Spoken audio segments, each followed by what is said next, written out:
I'm Sue Nixon. I'm a glass artist and I'm a lecturer in glass here at the University of Wolverhampton. My week is split between my part-time work. I've just started my little family, so I'm struggling to get everything into a very short week now. But I have a couple of days in my own workshop, which is near my home, custom-built little workshop, and I spend a lot of time modelling in wax, working with clay, working with lots of materials. And then the rest of my week I'm spent here at the university teaching, and I specialise in glass blowing, which is where I began in industry and began in my business, and then I do a lot of kiln work as well. So my disciplines have changed over the last sort of 10 years. Originally I trained here at the university, and I graduated and I won a scholarship with a friend, and we set up a business and we just went for it. That was the beginning really of me trading as a glass artist. I only started teaching quite a long time after that. My work now, at the very beginning when I was working within the giftware industry, I'd be glass making perfume bottles, vases, paperweights, that kind of thing. And I was running a hot glass studio.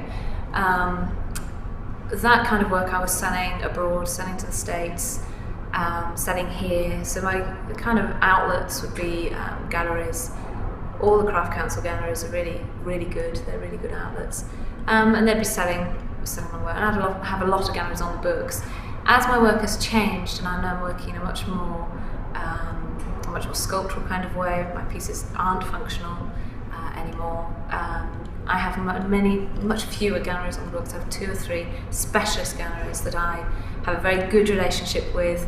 I've got a solo show coming up actually next year, and so I make specifically for these shows. That's how I launch my work, and I've been very fortunate in having grants as well. I've actually applied for and received Arts Council funding, which I've usually used to develop a brand new body of work, because I found once I graduated, you're so busy trying to make a living that actually you sometimes forget that you still need to have time to develop new ideas, to feed yourself with inspiration, and then you can start to make new ideas.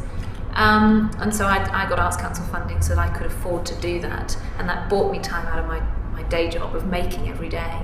That was before I started teaching, and the second Arts Council grant was while I was teaching, and I used it in the same way. So that's how my career has progressed. The teaching here has just been fabulous. Actually, it's brought many more opportunities. It's the environment that when you work here as a tutor is really stimulating. It's a really invigorating place. The students, you really get into what they're doing, and there's a really good discussion. And as a member of staff, I've been well supported through staff development schemes. I've travelled a lot with the assistants. I've attended conferences in glass over in Australia, and been over to Chicago, which was again part funded through my local council. So that was Chicago, China as well. Spent 5 weeks in China, essentially to gather inspiration to develop a new body of work, which is currently what I'm working on. So I think absolutely crucial, is you follow what you're passionate about. That's the most crucial thing. What is it you think passionately about? I did the normal school leavers route. I did A-level art. I then did a foundation, and at the end, I had no idea what I wanted to do. Somebody looked at my work and said, "Have you thought about doing glass?" And that meant nothing to me. And then I said, "What do you do?" And I said, "Well, you try a bit of glass blowing." And then, and I came here and I tried a bit of glass blowing, and I did a bit of glass casting that we've seen on the film. Did sheet glass, did kiln work, did architectural glass and big installations, all of that here, and that was enough to spark me into continuing a career. So I kind of, the best advice I could give is to follow what you're passionate about, or if something really sparks your interest, and then just to leap in feet first. Most people, when I said, I'm going to go do glass, I'm going to do a degree in glass making, and I think it's the same. Our course here, you can you can do textiles, photography, ceramics. You can have that modular structure, but it's the same. You know, you've got to leap in feet first. You can't have people saying, like I had people saying to me, "What are you going to do when you graduate with a glass degree?"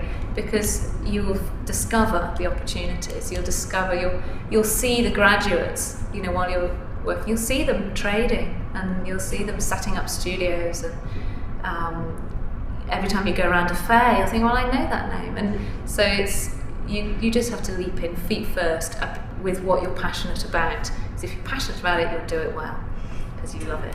So I think that's really probably the best thing. And kind of do the research first to make sure you get to the right place. So it's probably the best advice I can give.